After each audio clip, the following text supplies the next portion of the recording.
أعوذ بالله من الشيطان الرجيم بسم الله الرحمن الرحيم Assalamu alaikum ve rahmetullahi ve berekatuh muhterem Müslüman kardeşler. Ramazan ayları mübarek bulsun. Allah-u Teala İslam dinin bizge havadan nindidir bir ilham arqılı deb aytik, vahiy arqılı bütün kişiге de bermedi. Allah-u Teala bizge İslam dinin birdi bir kişi arqılı. Ol Muhammed Mustafa sallallahu aleyhi ve sellem. Әмма ул кеше вафат булганнан соң, аның белән бергә ислам дине дә китәргә тиеш иде.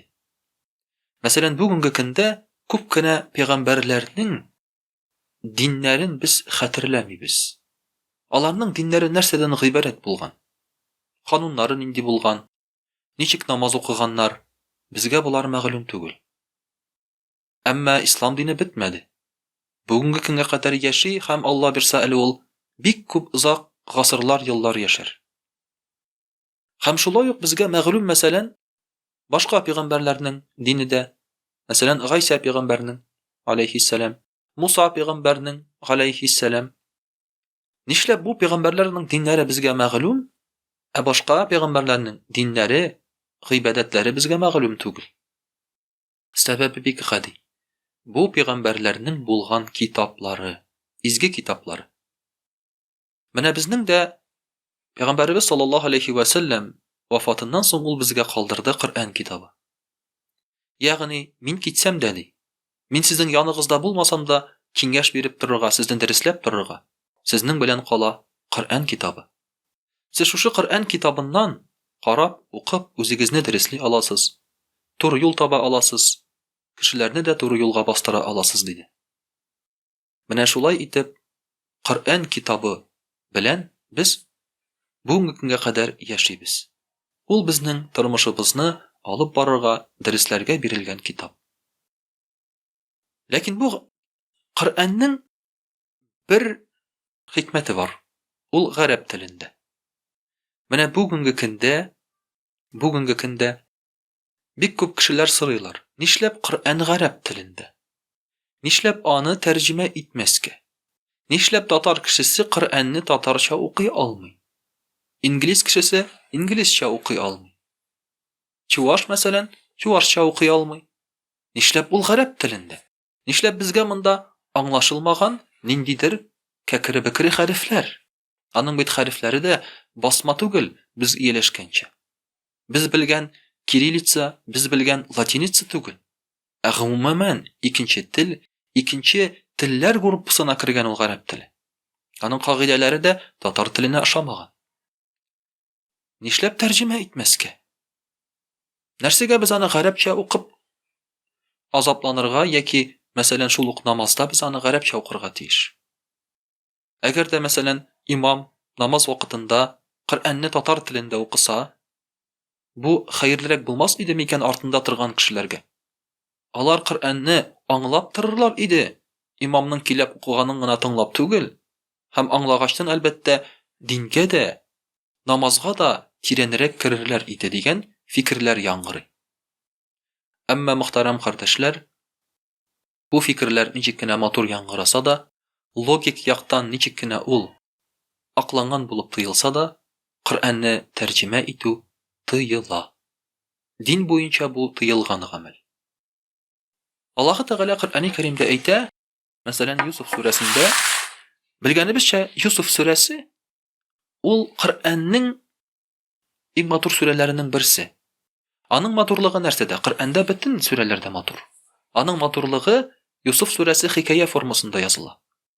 Аллаһу Тәгалә аны әйтә әхсанул касас. Бу иң яхшы хикая ди. Монда бар хикая яки роман язылган бөтен кагыйдәләр. Башы, ахыры, кульминация, ниндидер тарихи вакыйга, хәтта үзенә күрә интрига, бөтенесе дә бар монда.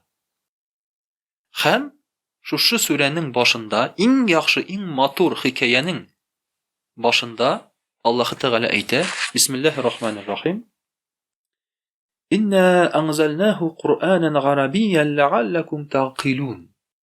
Biz аны сезгә гарәп телендә иңдердек ди Коръәнне. бәлки сез уйларсыз, акыллы буларсыз ди. Гарәп телендә иңдердек дигән сүзнең мәгънәсе димәк, гарәпләргә аңлашырлык булсын. Әгәр дә уларны башка телдә иңдерсә Аллаһ Тәгалә, кемгә килгән бу Коръән, алар аны аңламаслар иде.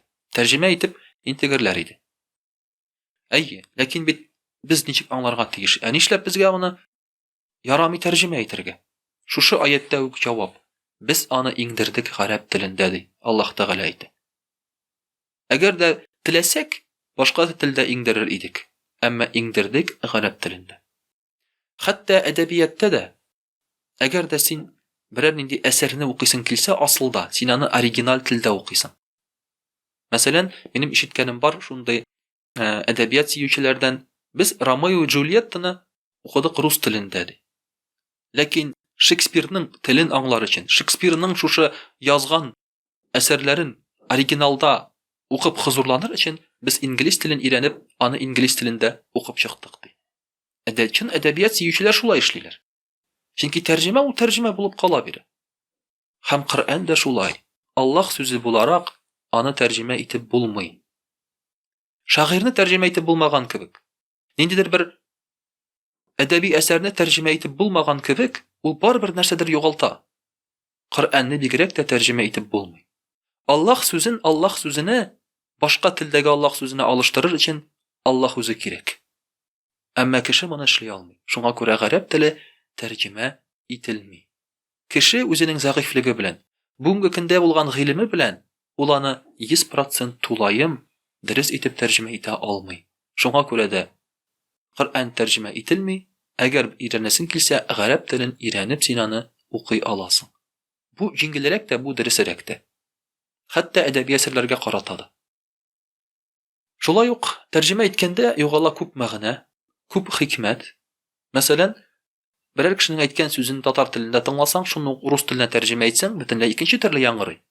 Шуңа күрә, менә бу хикмәтне, бу гыйлемне, бу белемне югалтмас өчен шулай ук тәрҗемә итәргә ярамый. Икенче яктан, гарәп теле белән башка телне чагыштырып булмый. Хәтта ике телне гомумән чагыштырып булмый. Тел ул кешенең, мәсәлән, акылы белән, яшәеше белән, менталитеты белән, аның үсеше белән бәйле. Димәк, әгәр дә син гарәп телен тәрҗемә итәргә теләсәң, башка телгә, монда инде килеп кушыла ниндидер һәрбер халыкка хас булган үзенчәлекләр. Димәк, ул әлегедә баягы тагын үзенчәлеген югалта. Гарәп телендә булган үзенчәлеген югалта. Гарәп теле синонимнарга бик бай. Андый бай тел бүтән юк синонимнарга.